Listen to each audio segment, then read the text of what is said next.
వచ్చి ఆ పిల్లవాణ్ణి కర్ర తీసుకుని విపరీతంగా కొట్టాడు. అంతర్ముఖుడైపోయి ఉన్నాడేమో, ఆ దెబ్బలు తగలడం కూడా ఆయనకి తెలియలేదు. కానీ పక్కన ఉన్న కుండలో తన ప్రమేయం లేకుండా పాత్ర ముంచి పాలు తీసి అభిషేకం చేసేస్తున్నాడు. మనస్సు రమించిపోతోంది. అటువంటి స్థితిలో తండ్రి వచ్చి ఆ పాల కుండని ఎడమకాలితో తన్నాడు. కుండ పగిలిపోయింది. అరే ఏమిరా కుండ పగిలింది అని ఇలా చూశాడు. తండ్రి నిలబడున్నాడు. అపారమైన కోపం వచ్చింది కొడుక్కి. శివాభిషేకం చేస్తున్న ఆవు పాల కుండని తన్నావు అని అక్కడున్న గొడ్డలి తీసి, ఏ పాదములతో తన్నావో ఆ పాదములను నీకు తీసేస్తే తప్ప ఈ అపరాధం పోదు. నువ్వు తండ్రివైనా శివాపరాధం చేశావు కనుక నువ్వు శిక్షితుడవు అని గొడ్డలి తీసి తండ్రి కాళ్ళ మీదకి విసిరాడు. తండ్రి రెండు కాళ్ళు తెగిపోయి ఆ ఇసుకలో పడి రక్తం వరదలై పారి ఏడ్చి మరణించాడు. ఆ పిల్లవాడి యొక్క భక్తికి పొంగిపోయి శంకరుడు ప్రత్యక్షమయ్యాడు. ప్రత్యక్షమై, విచార శర్మ, నీకు దివ్యదేహం ఇస్తున్నాను. నా కోసం ఇంత గొప్ప పని చేశావు కాబట్టి ఇవాళ నుంచి మా కుటుంబంలో నిన్ను 5వ వాడిగా తీసుకుంటున్నాను. నా కోసం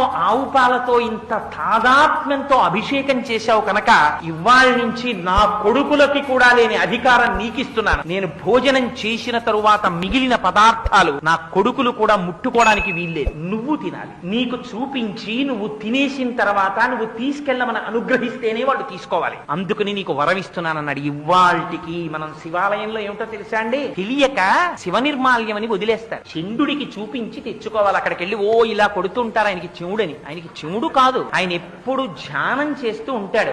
చిటికెల చండీశ్వరుడు అని పేరు ఆయనకి. ఆయన ఎప్పుడు భావ సమాధిలో ఉంటాడు. అందుకని మీరు వెళ్ళి ఇలా చిటికెయ్యాలి. వేస్తే ఆయన